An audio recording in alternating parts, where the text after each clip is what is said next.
অসম চুক্তিটো আমি নিৰন্তৰ আলোচনা কৰি আছো ডেইলি যে ৰাতিপুৱা বিদেশীবিলাক খেদো এইটোতো অসম চুক্তিয়ে নহয় জানো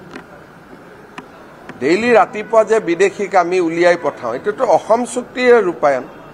যে সীমান্তদি কোনো বিদেশী সোমাব নোৱাৰে এইটোতো অসম চুক্তিৰে শ্লোগান নহয় জানো বা অসম চুক্তিৰ দফা নহয় জানো আগতেতো তৰুণ গগৈ চৰকাৰ দিনত কেতিয়াবা শুনিছিল নেকি অসমৰ পৰা বিদেশী বহিষ্কাৰ কৰা এটাতো প্ৰত্যেক দিনা ৰাতিপুৱা মোৰ টুইটত আপোনালোকে ফটো দেখা পাই থাকে কংগ্ৰেছৰ 15 বছৰত এজন বিদেশী খেদাৰ উদাহৰণ আছে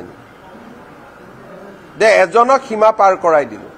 মইতো ডেইলি ফটো সহিতে নাম দি থাকো যে কেইজনক আমি উলিয়াই পঠালো